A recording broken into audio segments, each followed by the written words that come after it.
Ellaner Mitchell, a retired nurse, faces heartbreak when her son James evicts her from their shared home on Christmas Day, disregarding her sacrifices, including funding the house's down payment. Armed with a secret deed proving her ownership, Ellie grapples with betrayal and the prospect of reclaiming her rights. As tensions rise, she finds solace in friend Ruth and attorney Diana, while a surprising inheritance from her late mentor Howard offers new hope. Will Ellie forgive her son or assert her legal power? The unfolding drama promises a battle of family, loyalty, and justice that will keep you guessing. Loved Ellie's gripping tale? Subscribe to our channel for more heartfelt stories that spark emotion and inspire. Hit the bell icon to stay updated, share your thoughts in the comments, and join our community. Your support fuels our storytelling. Don't miss tomorrow's special surprise. Click now to keep the journey going. Ellaner Mitchell, known as Ellie to those closest to her, sat on the edge of a stiff hotel bed at the Riverside Inn, her Christmas sweater still clinging to her frame, now heavy with the weight of betrayal. The faint sound of holiday music seeped through the thin walls from the room next door, each note a reminder of the celebration she'd been excluded from. Just hours earlier, she'd been in her son's kitchen, the one she'd helped design 5 years ago when he and his wife, Vanessa, bought their dream home. Her hands still carried the faint aroma of rosemary and sage from the turkey she'd been preparing for their Christmas dinner, a labor of love she'd performed countless times. That kitchen held memories of teaching James to make his first grilled cheese sandwich, his small hands barely able to grip the spatula as he stood on a stool to reach the counter. Now those memories felt like relics of a life that no longer existed. The conversation that shattered her world had started so abruptly. "Mom, we need to talk," James had said, his voice devoid of warmth, pulling her away from the stove. Vanessa stood in the doorway, her arms crossed, her perfectly manicured nails tapping rhythmically against her sleeve, her eyes fixed on her phone as if Ellie's presence was an inconvenience. Their daughter Sophie had been sent upstairs to play with her new Christmas gifts, a subtle but ominous sign that something was amiss. They led Ellie to the dining room table, one she'd lovingly refinished over 3 painstaking weekends after finding it at an estate sale. James cleared his throat, avoiding her tale, while Vanessa barely acknowledged the moment. "We've been thinking," he began, his tone clipped, like he was addressing a client at his financial advisory firm rather than his own mother. "It's time for you to find your own place." Ellie's heart stuttered. Confusion clouded her mind as she tried to process his words. "What do you mean, I have my own place? I've been staying in the guest room since I retired, just like we planned." Her voice was soft, almost pleading, as she clung to the agreement they'd made. "That was supposed to be temporary, Mom," James replied, his words sharp. "It's been 8 months." Ellie's mind raced. "James, we agreed I'd help with Sophie while you and Vanessa worked. You said having me here would save you money on childcare." Her voice faltered as she saw the resolve in his eyes, mirrored by Vanessa's detached expression. "The thing is," Vanessa finally looked up from her phone, "we're expecting again. We'll need the room for the nursery." Ellie's breath caught. A nursery, another grandchild. The joy she might have felt was eclipsed by the cold realization of what they were implying. "But there's the office upstairs you barely use," she offered, desperation creeping into her tone. "Mom," James cut her off, his voice like a gavel. "This isn't a negotiation. We need our space back. We need to be a family." The words landed like a physical blow, each syllable slicing through her. A family. As if she, the woman who had raised him alone after his father abandoned them when James was 3, was not part of that sacred unit. As if her decades of sacrifice had rendered her an outsider in the home she'd helped create. Her mind reeled, grasping for stability. "Where would I go? I sold my condo to help with the down payment on this house." Her voice sounded small, fragile, even to herself. James's response was clinical, detached. "You've been a nurse for 40 years. You must have savings, a pension. It's not our fault if you didn't plan properly."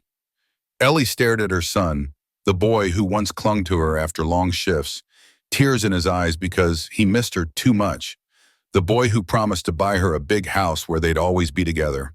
That boy was gone, replaced by a stranger whose entitlement cut deeper than any knife. "I put most of my savings into this house," she said quietly, the weight of her sacrifice hanging in the air. $120,000 for your down payment, James, after paying for your college. Vanessa sighed, her tone dripping with exasperation. Here we go again with the guilt trip. James told me you'd do this. Ellie's hands trembled. Do what? State a fact? Her voice cracked with the effort to hold back her rising anger. You and Vanessa came to me saying you'd found your dream home, but couldn't afford it. You said, Mom, we need your help, or we'll lose it. James's eyes narrowed. Nobody asked you to do that. That was your choice. This dismissal was a slap, sharp and stinging. Vanessa muttered, we would have figured something out eventually. James pressed on, relentless. The point is, we need you out by New Year's. We've already hired a designer to convert the room, and the contractor starts January 2nd. A week? Ellie's voice rose, disbelief coloring every syllable. You're giving me a week to find somewhere to live? It's Christmas, James. Where am I supposed to go? Vanessa's response was flippant, as if she were suggesting a restaurant. There's a nice retirement community across town. Patricia's aunt lives there. They sometimes have short-term rentals. Patricia, Vanessa's mother, had always looked down on Ellie, a blue-collar nurse who never quite measured up to her standards for her daughter's mother-in-law. The idea of being shuffled off to a place recommended by Patricia felt like another betrayal, a final twist of the knife. I can't afford a retirement community, Ellie said, her voice barely above a whisper. Not after what I invested here. Vanessa checked her watch, unbothered. That's not really our problem, is it? Oh, and the turkey's probably burning. Ellie moved mechanically back to the kitchen, her hands shaking as she basted the turkey. Hot drippings splashed onto her wrist, but the pain was a distant echo compared to the ache in her heart. Her mind spun, trying to reconcile the son she'd raised with the man who now saw her as an inconvenience. Dinner was a blur. Sophie's chatter about her Christmas gifts filled the silence.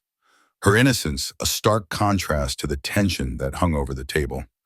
Vanessa's parents, Patricia and Donald, joined them, their conversation about their recent cruise oblivious to the storm brewing in Ellie's heart. Patricia's smug comment cut through the haze. Vanessa tells me you're moving out soon, Ellaner. That's probably for the best. Young families need their space, don't they? Ellie's eyes met Patricia's, and the realization hit her. They had all known. They'd planned this behind her back, discussed her future as if she were a piece of furniture to be rearranged. After dinner, as Ellie loaded the dishwasher, James approached her again. Mom, I've been thinking. It might be better if you left tonight instead of waiting until New Year's. Her hands froze, a gravy-stained plate trembling in her grip. Tonight, on Christmas? She whispered, the words barely audible. Vanessa's stressed about the pregnancy, he said, as if that justified everything. Having you here, knowing you're upset, it's not good for her or the baby. Ellie's heart fractured further. It's snowing, James. It's Christmas night. Where would I even go? He pulled out his phone, his efficiency chilling. I checked. The Riverside Inn has vacancies. I can book you a week there to give you time to figure things out. In that moment, Ellie saw her son clearly, not as the boy she'd raised, but as a man who had grown into someone she no longer recognized. The values she had tried to instill, loyalty, gratitude, family, had been buried beneath layers of entitlement and cold pragmatism. Fine, she said, setting the plate down before it shattered in her hands. I'll go pack. In the guest room, her sanctuary for the past 8 months, she moved like a ghost, gathering clothes and toiletries. What do you pack when your life is upended without warning? What matters when the person you sacrificed everything for deems you disposable? Her eyes fell on the small safe in the closet, a relic she'd kept out of habit. Inside was the deed to the house, the real deed, naming her as the primary owner, with James as a contingent beneficiary. 5 years ago, when they'd purchased the house, Ellie had suggested putting it in both their names, given her substantial contribution to the down payment. James had insisted it should be in his and Vanessa's names only, citing tax purposes. But Dr. Howard Greenfield, her mentor and friend from her 40-year nursing career, had intervened. Ellie, this agreement gives you no protection, he'd warned, his voice heavy with concern. You're gifting them a fortune with nothing to show for it. Howard had his attorney draft a new agreement, one that made Ellie the primary deed holder, with ownership transferring to James after 20 years, or upon her death. James, eager to secure the house, had signed without reading the fine print. Ellie had never told him, trusting her son would never betray her. But Howard, wise from years of seeing families falter, had insisted on the safeguard. Just in case, he'd said, you never know. Now, as she pulled the deed from the safe, her hands trembled, not just with fear, but with a growing ember of anger. Relief washed over her, knowing she wasn't entirely powerless, but it was tempered by heartbreak that she needed this protection at all. She tucked the document into her purse and finished packing. James waited by the front door, car keys in hand, his impatience palpable. I'll drive you to the hotel, he said, avoiding her eyes. I can drive myself, Ellie replied, her voice steady despite the storm within. My car's in the driveway. He hesitated. Actually, Vanessa and I were thinking you could sell your car for extra cash for the retirement community. Her brother needs a reliable vehicle. Ellie's response was sharp, unyielding. No, the car stays with me. The drive to the Riverside Inn was silent, the snow falling heavily, blurring the Christmas lights that adorned the houses they passed. Each glowing window was a reminder of families gathered in love and warmth, a world Ellie had been exiled from. As James pulled up to the hotel, she turned to him, her voice breaking. Why are you doing this? What did I do wrong? He sighed, running a hand through his hair, a gesture so familiar from his childhood that it pierced her heart. It's not about what you did wrong, Mom. It's about our family needing space to grow. Vanessa feels like you're always watching, judging her parenting. Ellie's voice was steady but laced with pain. I've never once criticized her parenting. James checked his watch, already disengaged. It's not what you say, it's how you look at her. Anyway, they're expecting me back for dessert with Sophie. The room's paid for a week, that should be enough time. Ellie stepped out into the snow, pulling her suitcase from the back seat. A small Christmas wreath, a gift from Sophie, hung from her purse. Its presence a bittersweet reminder of the love she still held for her granddaughter. As James's car disappeared into the night, she stood alone, the cold seeping into her bones. In the hotel room, she collapsed onto the bed, her Christmas sweater a stark contrast to the sterile surroundings. Tears came in waves, each one carrying the weight of decades of sacrifice, for the nights she'd worked until dawn, for the dreams she'd deferred, for the son she thought she knew. When the tears finally slowed, she pulled out her phone, the wallpaper a photo from last summer's vacation. James, Vanessa, Sophie, and herself, smiling as if nothing could break them. Had it all been a lie?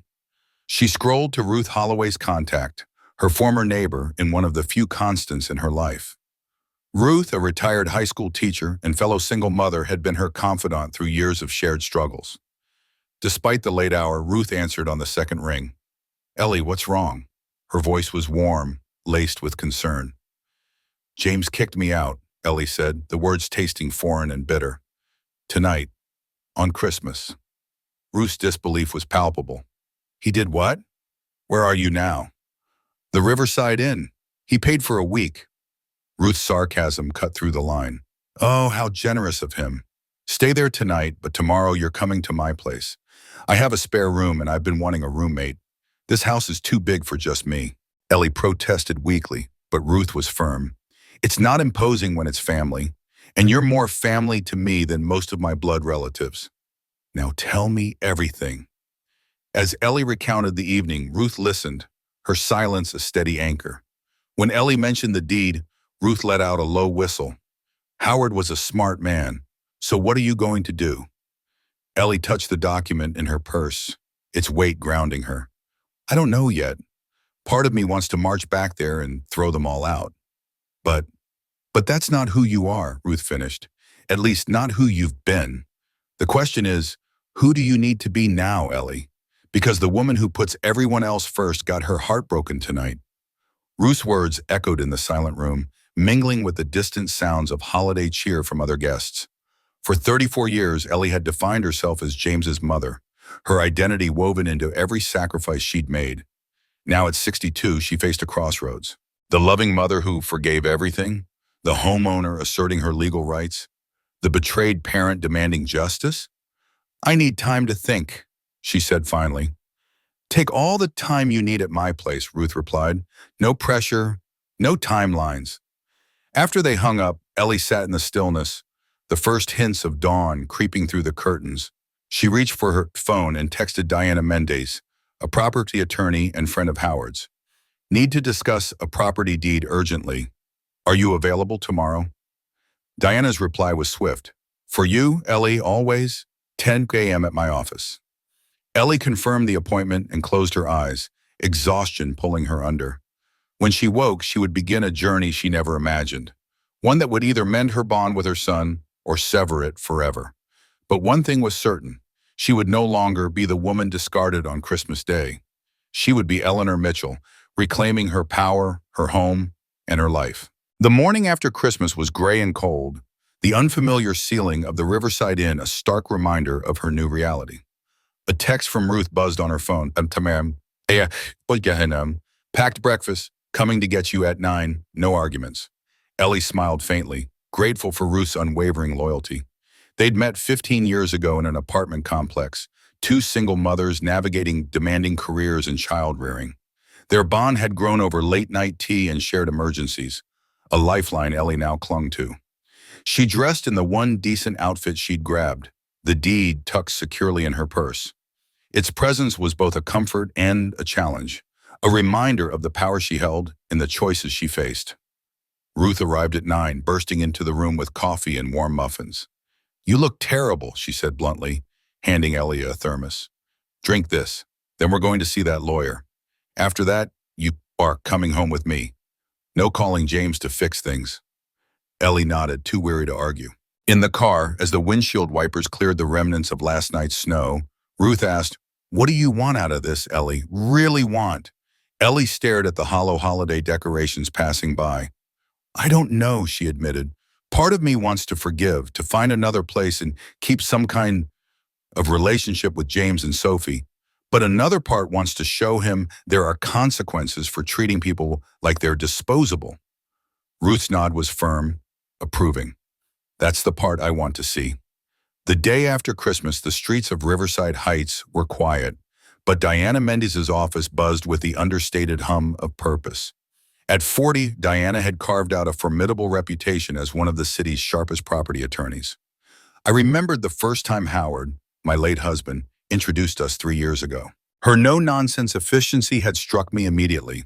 Her handshake firm, her demeanor warm yet polished, exuding a quiet confidence that made you feel you were in capable hands.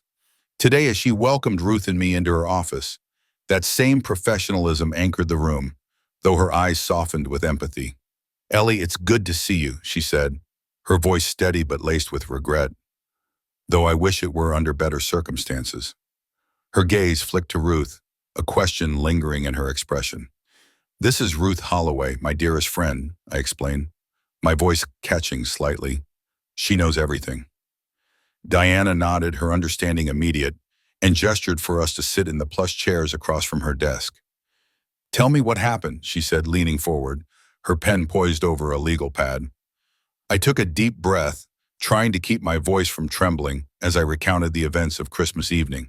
The memory was still raw, James's cold words, Vanessa's dismissive glance, the way the dining room, once filled with warmth and laughter, had turned into a battlefield. I described how James had asked me to leave, how I'd spent the night in a hotel, the weight of betrayal settling into my bones. When I finished, I reached into my purse with shaking hands and placed the deed to the house on Diana's desk. Howard had you draw this up 5 years ago, I said quietly. James doesn't know I'm the primary owner. Diana's eyes scanned the document, her nod slow and deliberate.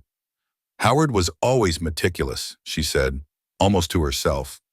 This deed is airtight, Ellie. The house is legally yours, with James listed only as a contingent beneficiary. You have every right to reclaim it. The words hit me like a gust of cold air. Reclaim it. Could I really do that? Evict my own son, the boy I'd raised single-handedly after Howard's death, the young man whose college graduation had filled me with such pride I thought my heart might burst? My stomach twisted at the thought. What exactly does that mean? I asked, my voice barely above a whisper. Could I actually evict James?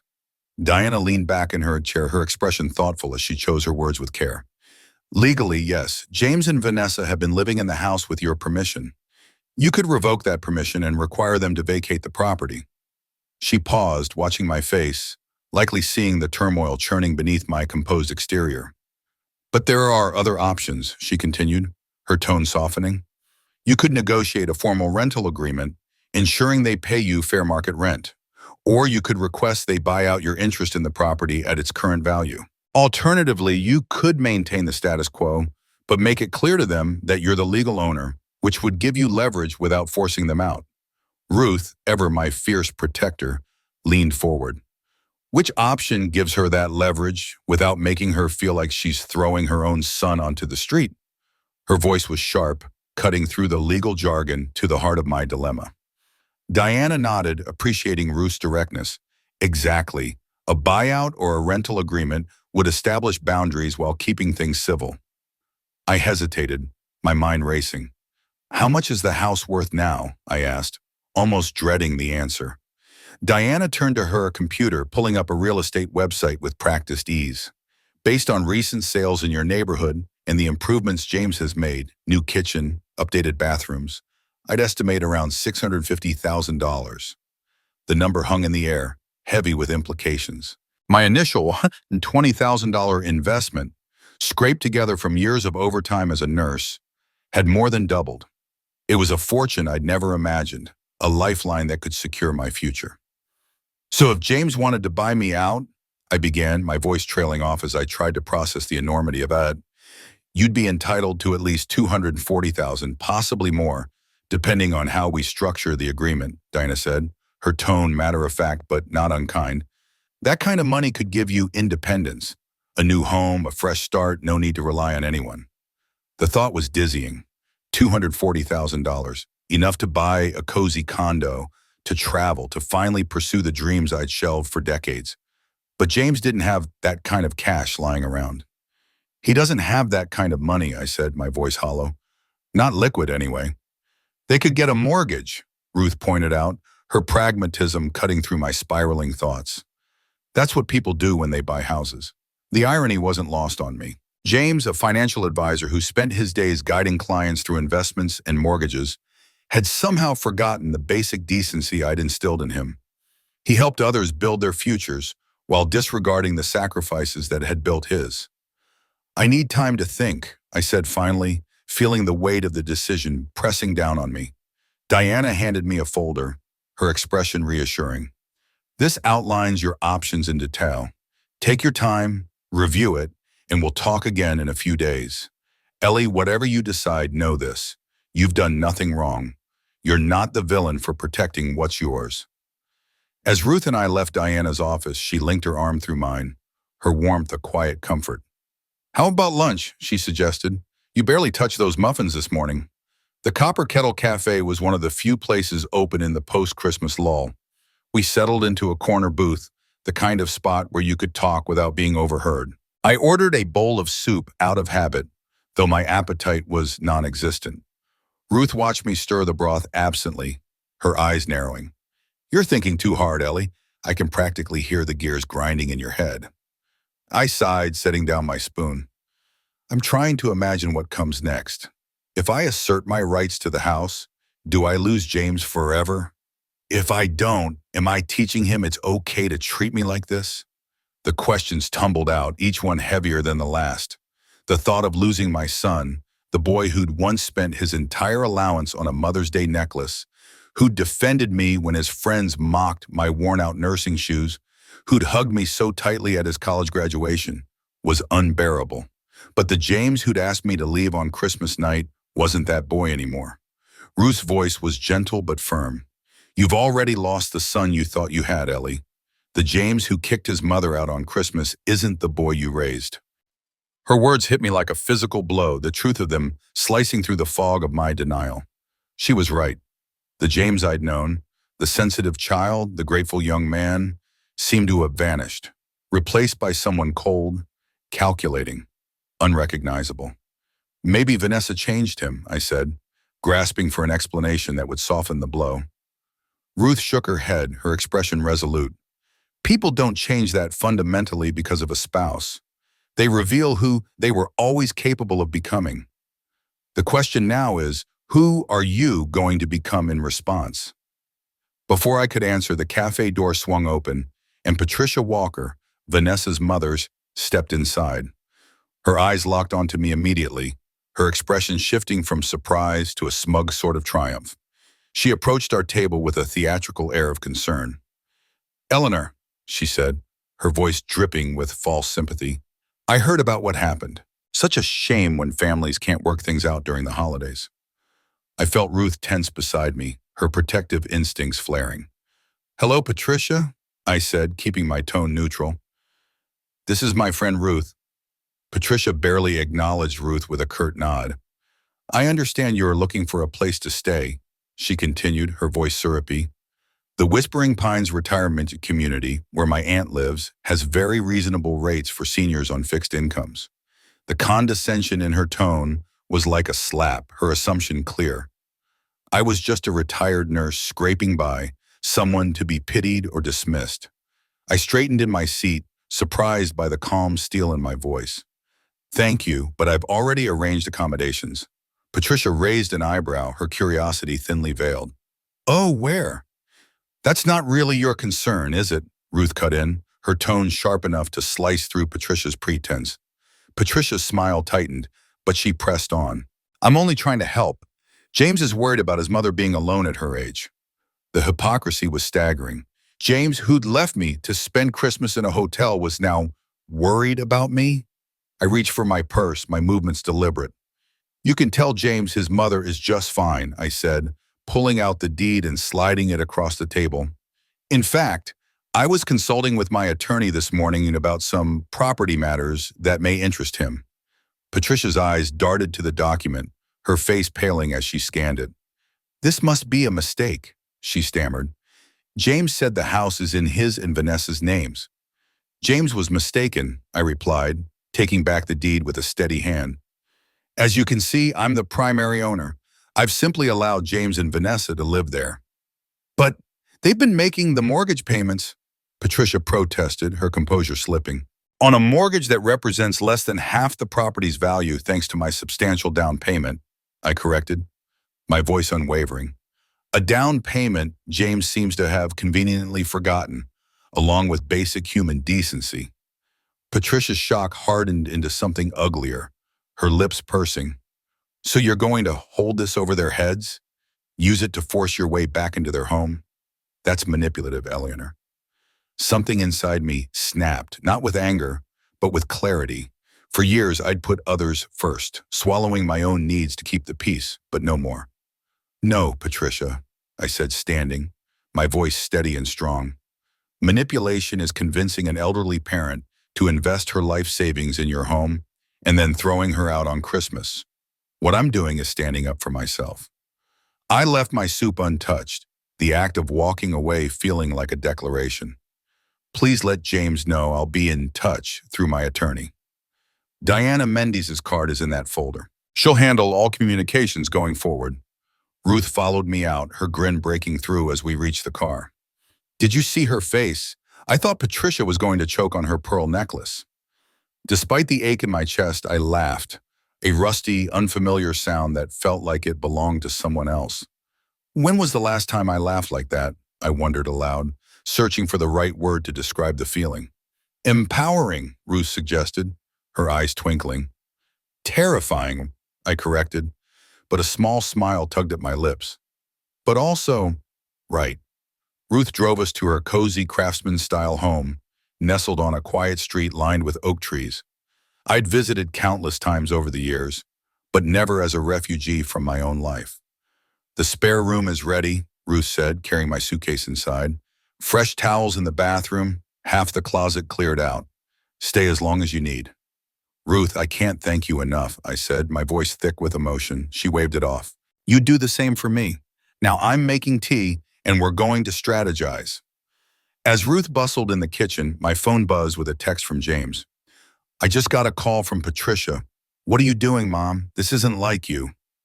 The words stung, accusing me of being out of character for daring to stand up for myself. The Ellie Mitchell who'd always put others first, who'd excused James's selfishness as just his way, would never have done this. But that Ellie had spent Christmas in a hotel room, alone and discarded. I typed back, my finger steady. I'm doing what I should have done years ago. Diana Mendes will be in touch about the house. His reply was instant. You're really going to sue your own son over a misunderstanding? A misunderstanding? As if kicking me out on Christmas was a simple miscommunication. I showed the text to Ruth, who handed me a steaming mug of tea. Block him, she said firmly. All communication through Diana, like you told Patricia. The moment you engage directly, he'll guilt trip you. He's still my son, I said, my voice barely a whisper.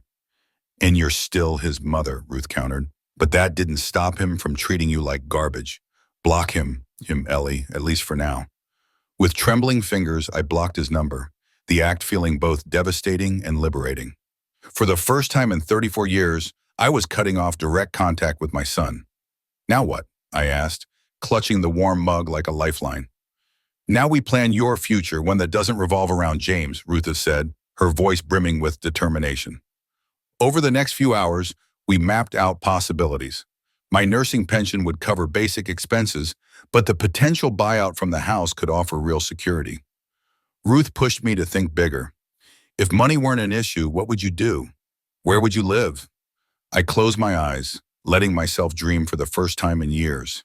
A small place with good light for painting, I said, surprising myself. I used to paint before James was born.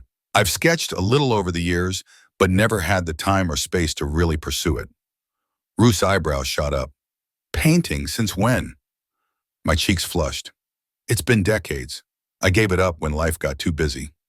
I paused, then continued, the ideas flowing freely now. I'd volunteer at the hospital's pediatric ward, not as a nurse, but as a reader or companion for the kids. I always wanted to do that after retiring, but when James asked me to move in to help with Sophie, I put it on hold.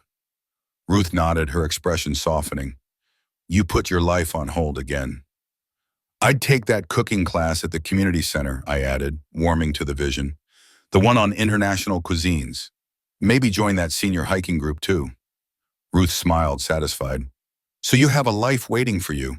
One that's yours, not tied to being James's childcare provider. It sounded so simple, but decades of prioritizing my son had carved deep grooves of guilt and obligation in my mind.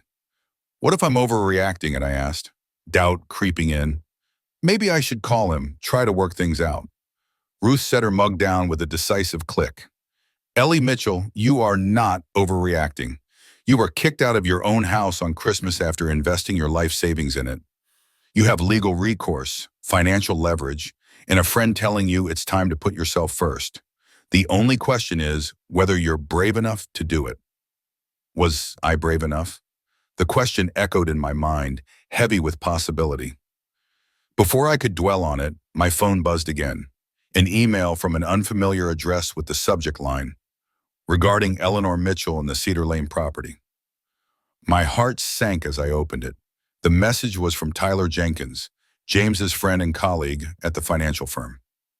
Dear Mrs. Mitchell, I hope this message finds you well despite the difficult circumstances.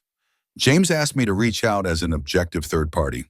He believes there's been a misunderstanding about the house ownership that could be resolved amicably without involving attorneys. Would you be willing to meet tomorrow to discuss? Regards, Tyler Jenkins, CFP. I showed the email to Ruth, who snorted. Objective? Third party? Please. He's James's drinking buddy and works under him at the firm.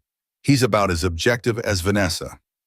How should I respond? I asked, feeling the familiar pull to smooth things over. You shouldn't, Ruth said firmly. Forward it to Diana and let her handle it.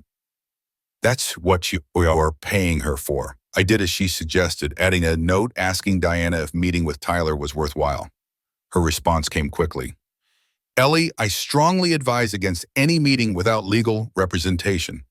This is likely an attempt to pressure you into a less favorable arrangement. I've responded to Mr. Jenkins, directing all communications to me, and I've contacted a professional appraiser to assess the property's current value to strengthen our position. We'll speak soon, Diana. The rest of the day passed in a strange haze. I unpacked my belongings in Ruth's spare room, trying to make it feel like more than a temporary shelter. Ruth insisted on cooking dinner, her kindness nearly undoing me, and we watched old movies late into the night, avoiding any mention of James or the house. But as I lay in the unfamiliar bed, staring at the shadows on the ceiling, the pain of James's betrayal washed over me. It wasn't just the Christmas eviction, it was the years of subtle dismissals, of taking my sacrifices for granted, of treating me as a resource rather than a mother. When had it started? In his teens, when his athletic and academic success had shifted his view of himself. In college, when he'd entered social circles that valued wealth over character. Or when he'd met Vanessa, whose family measured worth in status and money. Whenever it began, it had culminated in that awful moment in the dining room when my son had looked at me not with love, but with indifference. As dawn broke, a quiet resolve settled over me. I wouldn't let that moment define my future. The deed Howard had insisted on wasn't just a legal document. It was my shield, my chance to reclaim my life. Not for revenge, but for restoration. To ensure I'd never again be vulnerable to such cruelty. My phone buzzed with a text from Diana. James's attorney contacted me this morning. They're requesting a meeting tomorrow at 3 p.m. I recommend we accept. James had hired a lawyer already. The knowledge should have hurt, but instead it hardened my resolve. This wasn't a family disagreement anymore. It was a legal battle over my rights. I texted back my agreement, then set my phone aside and went to find Ruth. She was in the kitchen making coffee and toast. I heard you moving around early, she said, sliding a mug toward me. Rough night? Clarifying night, I corrected, taking a sip of the bitter coffee. Diana texted, James has an attorney and they want to meet tomorrow.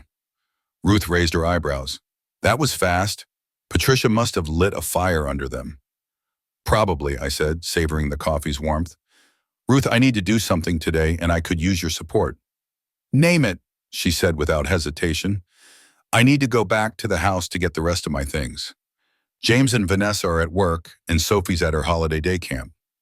I still have my key. Ruth studied me for a moment, her expression cautious. Are you sure that's wise, legally speaking? Diana said I have every right to enter my own property, I replied. I just want my clothes, my mother's jewelry, my photo albums, things that are unquestionably mine. Ruth nodded, her resolve matching mine. We'll take my car, and if anyone questions us, I'll handle it. 2 hours after our tense phone exchange, Ruth's car rolled into the driveway of the Cedar Lane house. The familiar sight of the Christmas wreath still clinging to the front door and the festive lights framing the windows hit me like a bittersweet wave. The house stood frozen in time, unchanged from just 2 days ago when it was still my home, my sanctuary. Now it felt like a museum of a life I'd lost. My fingers trembled as I gripped the key, a small, cold piece of metal that suddenly carried the weight of my entire past. Would they have changed the locks already, sealing me out for good? My heart thudded in my chest, a mix of dread and defiance as I slid the key into the lock. To my relief, it turned smoothly, and the door creaked open, welcoming me back, or perhaps mocking me with its familiarity. Stepping inside, I was greeted by the faint echoes of Christmas.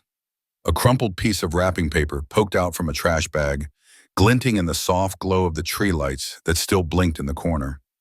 Sophie's new toys were strewn across the living room floor, a chaotic testament to the joy of a holiday now tainted by betrayal.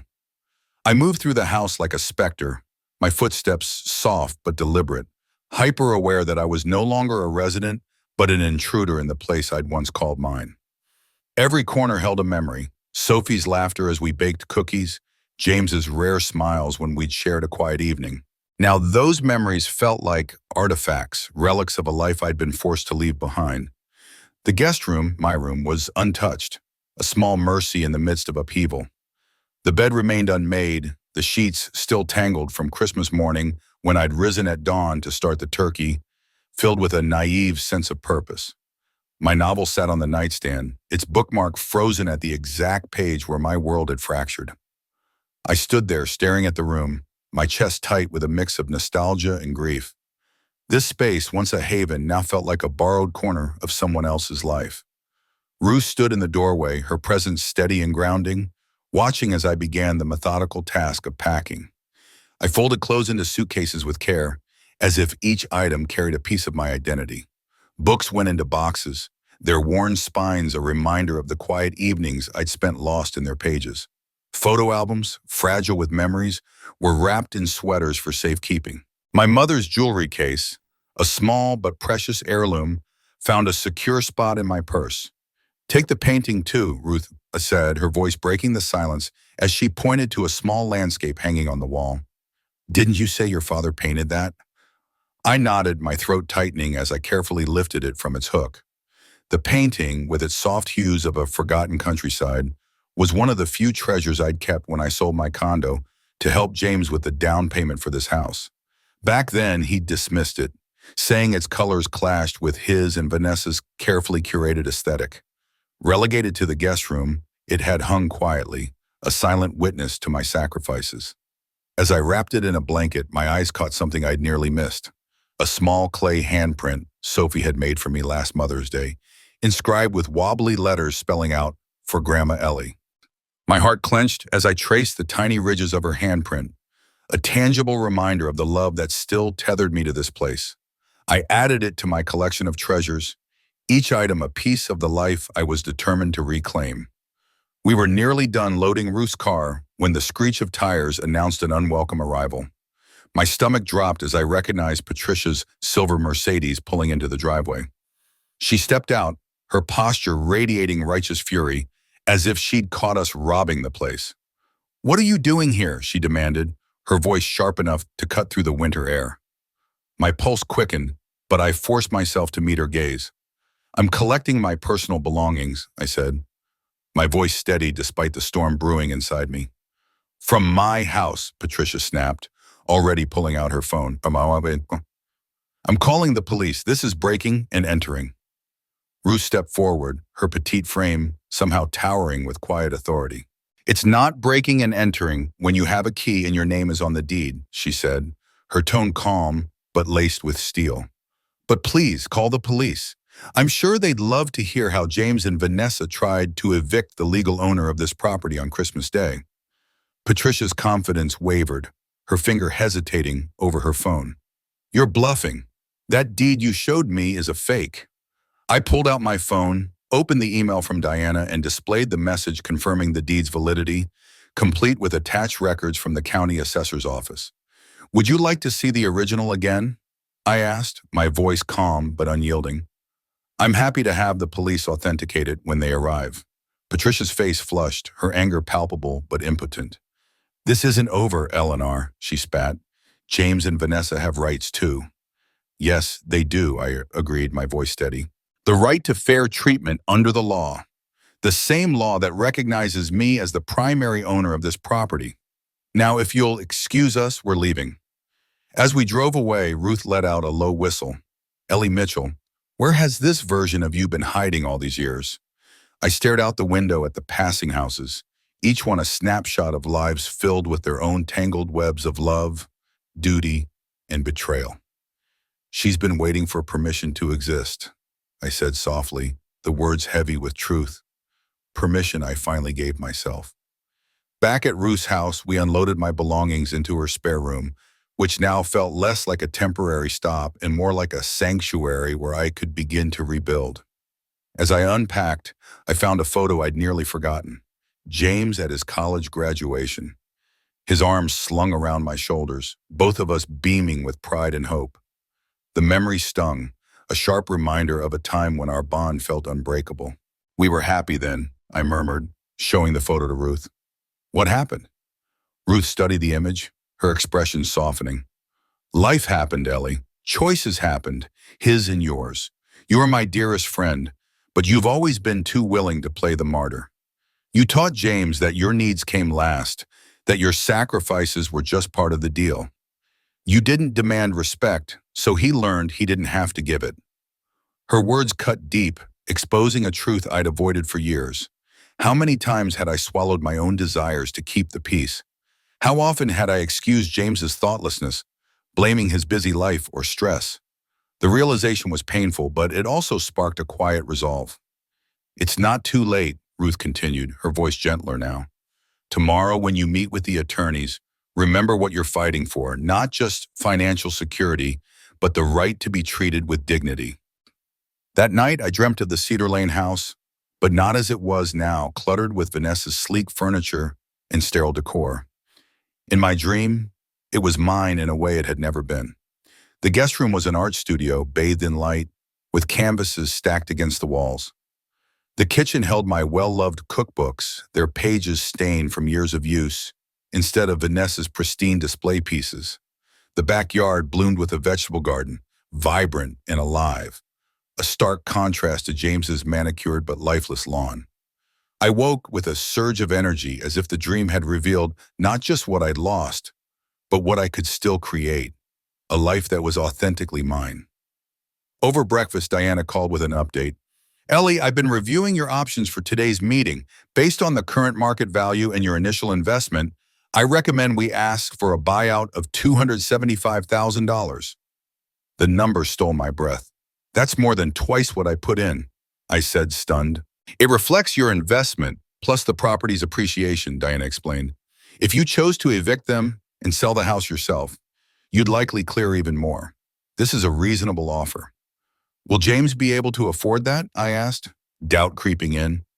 They'll need to refinance or dip into savings, but with their income and the equity in the house, it's feasible, she assured me. After we hung up, I sat quietly, letting the figure sink in. $275,000 wasn't just money. It was freedom. A small house of my own, perhaps. A life where I'd never again have to rely on James's goodwill. Most of all, it was a tangible acknowledgement of the decades I'd spent prioritizing others. A chance to finally prioritize myself. Ruth drove me to Diana's office for the 3 o'clock meeting, squeezing my hand as I stepped out of the car. "Remember who you are," she said, her words a quiet anchor. Diana greeted me in the lobby, her charcoal suit exuding calm professionalism. "James and his attorney are already here," she said. "Are you ready?" I took a deep breath, steadying myself. As ready as I'll ever be. In the conference room, I saw James for the first time since Christmas night. He looked exhausted, dark circles etched under his eyes, as if sleep had eluded him. Beside him sat a silver-haired man in a sharp suit who introduced himself as Gerald Hoffman, James's attorney. "Mrs. Mitchell," he said smoothly, "thank you for agreeing to this meeting. I believe we can reach an amicable resolution." Diana gestured for me to sit beside her, facing James and Gerald. "We're open to discussion, provided my client's rights are fully recognized," she said, her tone cool and unwavering. James's eyes met mine for a fleeting moment before darting away. Was it shame or calculation in his gaze? Gerald opened a folder. "We've reviewed the deed, and while we acknowledge Mrs. Mitchell's technical ownership, we believe the arrangement was intended for James and Vanessa to be the primary residents and beneficiaries." Diana's response was sharp but composed. The arrangement was for Ellie's substantial investment to be protected, an investment that made it possible for James and Vanessa to buy a home they couldn't otherwise afford. Gerald pressed on. "They've been making mortgage payments for 5 years. They've invested in improvements, built a life there. With Ellie's blessing and support," Diana countered, "support that was abruptly terminated when they evicted her on Christmas Day without notice." James flinched at the word evicted. "We didn't evict her," he said, his voice tight. "We asked her to find her own place. That's normal. Adult children aren't obligated to house their parents forever." Anger surged through me, hot and fierce. "Is that what you think, James, that you were generously housing me? Not that I gave you $120,000 of my life savings to buy this house in the first place?" He shifted uncomfortably. "The money was a gift, you said so yourself." "A gift with the understanding that I'd always have a home there if I needed it," I shot back. "An understanding you broke the moment it suited you." Diana's gentle touch on my arm reminded me to let her take the lead. "Here's where we stand," she said firmly. "Ellie is the legal owner. She could require James and Vanessa to vacate and sell the property at full market value." Gerald's expression tightened. "That would be unnecessarily punitive." "Perhaps," Diana said, "which is why Ellie is willing to offer a buyout instead. Based on market value and her initial investment, we're asking for $275,000. James paled. "That's impossible. We don't have that kind of money." "You have equity in the house," Diana pointed out. "Refinancing is an option, given your income." Or we could negotiate a lower figure, say 150,000, Gerald suggested, reflecting the original investment plus a modest return. Diana's smile was thin. Our offer is more than fair, considering Ellie could demand the full value of the house minus only your mortgage contributions. The negotiations stretched on for nearly an hour, a cold dissection of numbers that couldn't capture the deeper wound, the shattered trust between mother and son. Finally, Gerald requested a recess to confer with James. In the hallway, Diana predicted, "They'll counter at around $225,000. It's reasonable. I recommend accepting if they offer it." "This feels so transactional," I said, my voice heavy with the weight of it all. "Property disputes often are," Diana replied gently. "But this isn't just about money. It's about securing your future and ensuring you're never this vulnerable again." Back in the room, Gerald presented their counteroffer, $230,000, to be paid within 90 days with the deed transferred to James and Vanessa upon payment. Diana looked to me, and I nodded slowly. "We accept," she said, adding, "with one condition. Ellie retains the right to live in the house until the payment is made in full." James started to protest, but Gerald silenced him with a glance. "That's acceptable," he said. "We'll draw up the paperwork." As the meeting ended, James lingered, clearly wanting to speak privately. Diana gave me a questioning look, and I nodded. "It's all right," I told her. "I'll meet you outside." Alone with James, I watched him struggle for words. "Mom, I didn't want it to come to this," he said, his voice low. "Neither did I replied, my honesty cutting through the tension. "But you threw me out on Christmas Day, James. You left me in a hotel. When was I supposed to have this conversation with you?" He looked ashamed, but only briefly. "It wasn't like that. Vanessa was stressed about the pregnancy, and her parents were pressuring us." "Stop," I said, my voice quiet but firm. "No more excuses. What you did was wrong, and you know it." He fell silent, his face unreadable. "I'll be moving back into the house tomorrow," I continued, "just until the payment clears. Then I'll find my own place, and you'll never have to worry about me inconveniencing you again." "Mom, we're done here, James," I said, cutting him off. "The lawyers will handle the rest." Walking out of the conference room, I felt a strange blend of sorrow and liberation. The $230,000 would secure my financial future, but the cost had been my relationship with my son. Yet even that pain couldn't eclipse the newfound strength I felt. The realization that I'd finally stood up for myself after a lifetime of putting others first. Ruth was waiting in the lobby, her face anxious. "How did it go?" "They're buying me out for $230,000, I said. "I'll stay at the house until the payment clears, then find my own place." Her eyes widened. "Ellie, that's incredible. Not the situation, obviously, but the outcome. You'll be set." "Yes," I agreed, the reality settling in. "For the first time, I'll have more than enough." Outside, the winter sun was pale but warm against my face. The future was uncertain, but it was also brimming with possibility. A chance to discover who I could be when I was no longer just James's mother. The deed, secured by my late husband Howard's foresight, had done more than protect my investment. It had given me the leverage to reclaim my worth, to demand the respect I'd too long denied myself. The next day, I stood on the porch of the Cedar Lane house, my house for now, key in hand, bracing for an awkward reunion. Ruth had offered to come, but this was a step I needed to take alone. The confrontation with James and the negotiation had awakened something long dormant in me, a belief that I deserved better and the courage to demand it. I unlocked the door and stepped inside. The house was quiet, but signs of hurried cleaning were everywhere. Sophie's toys neatly tucked away, dishes stacked, counters gleaming. Someone had prepared for my return. "Hello," I called, setting my suitcase down. Vanessa appeared from the kitchen, wiping her hands on a dishcloth, her expression carefully neutral, but betraying a flicker of unease. "Ellaner," she said with a stiff nod. "James said you'd be moving back in temporarily." "Just until the payment clears," I confirmed, matching her tone. "I'll be in the guest room." "Sophie doesn't know yet," Vanessa said abruptly, "about the deed, the money, any of it. We'd appreciate it if you didn't mention it to her." The request stung, a reminder of their need to control the narrative, to paint themselves as gracious hosts rather than admit I was the rightful owner. I won't discuss adult matters with Sophie, I said, but I won't lie if she asks why I left on Christmas. Vanessa's lips tightened. Fine. She'll be home from day camp at 4 o'clock. James won't be back until after dinner. Client meetings. Or perhaps he was avoiding me. Either way, I had time to settle in. I carried my suitcase to the guest room, which looked much as I'd left it. The bed was freshly made, the closet empty, ready for my belongings. Yet small changes stood out. A cleared desk, an empty drawer, a repositioned chair, subtle attempts to erase my presence.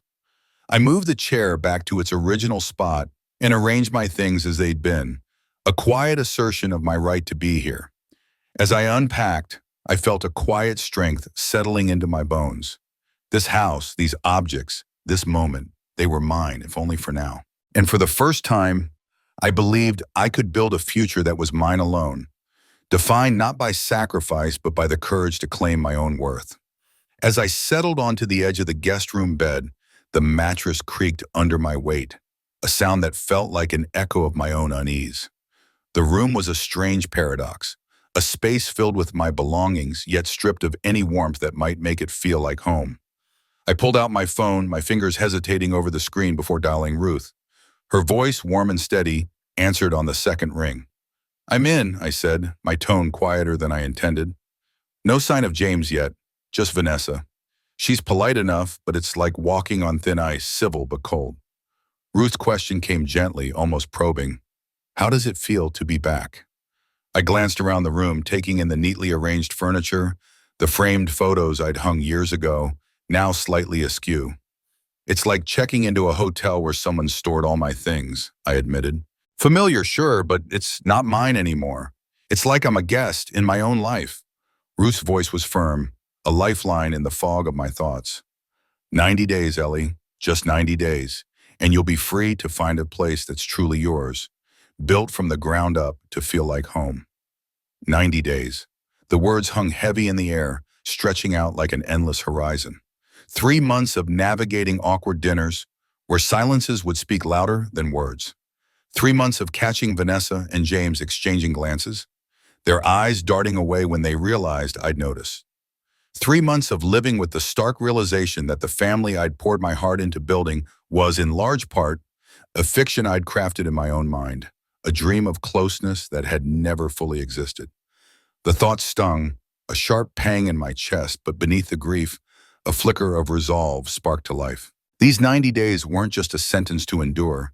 They were a chance to plan, to map out a future that belonged to me alone. The buyout money tied up in legalities until the end of this period would be my key to that freedom. I'd use this time wisely, researching neighborhoods, consulting financial advisors, laying the groundwork for a life where I could stand on my own. I'll start looking at properties next week, I told Ruth, my voice steadier now. Nothing extravagant, just somewhere with good light for painting, a space where I can breathe. Ruth's approval came through the phone like a warm embrace. That's my girl. Keep your eyes forward, not back. After we hung up, I wandered through the house, my footsteps soft against the hardwood floors, as if I were afraid to disturb the fragile balance of this new reality. The kitchen caught my attention. Vanessa had reorganized the cupboards, moving the everyday dishes to a shelf so high I'd need a step stool to reach them. It was a small, deliberate act, a silent declaration of her control over this space. My fingers twitched with the urge to rearrange everything back to how it was, to reclaim this tiny piece of my old life. But I stopped myself. This wasn't about dishes or petty battles. I'd already won the war that mattered, the legal and financial victory that secured my future. I could let these small skirmishes go. At exactly 4 o'clock, the front door flew open, and Sophie burst in, her backpack bouncing wildly against her small frame. "Mom, they let us make snow globes today," she called out, her voice bright with excitement. Then she saw me standing in the hallway, and her face transformed, glowing with an eye so pure it nearly broke me. "Grandma Ellie, you're back!" She launched herself at me, her small body hitting mine with such force that I stumbled back a step, my arms instinctively wrapping around her. The warmth of her embrace, the fierce sincerity of her hug brought tears to my eyes, unbidden and sharp. "I missed you," she whispered, her voice muffled against my sweater, her words carrying a weight that made my heart ache. Mom said you had to go away for a while. I did, I said carefully, aware of Vanessa's presence in the kitchen doorway, her eyes watching us with a guarded intensity. But I'm back now, at least for a little while. Sophie pulled back, her young face solemn, her eyes searching mine. Are you staying for good? Mom said you might get your own apartment. The question hung between us, heavy with her unspoken hope. Eventually, I confirmed gently, but not right away. Relief flooded her expression, her shoulders relaxing. Good. Christmas wasn't the same without you. Dad wouldn't let me open your present. My brow furrowed in confusion. My present? The one I left under the tree? Vanessa, still lingering in the doorway, offered a slight shrug. It's still there. We took down the rest of the decorations, but Sophie insisted we leave it. Something in my chest softened, a small crack in the wall of hurt I'd built. Whether James had left the gift out of guilt or some lingering respect for the bond I shared with Sophie, it hinted at a thread of connection that hadn't been entirely severed. Sophie tugged at my hand, her excitement infectious.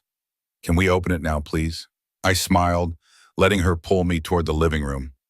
The Christmas tree stood forlorn in the corner, stripped of most of its ornaments, a skeleton of its former festive self. Beneath it sat a single wrapped package, the art set I'd chosen for Sophie. Remembering the summer afternoons we'd spent sketching together, her small hands eager to mimic my lines. She tore into the wrapping with the unrestrained enthusiasm of an 8-year-old, her eyes widening as she uncovered the professional-grade colored pencils, sketch pad, and instruction book. This is like what real artists use, she breathed, her voice reverent. Can you teach me how to draw, Grandma Ellie? I'd love that, I said, my throat tight with emotion. Maybe we can start tomorrow after school.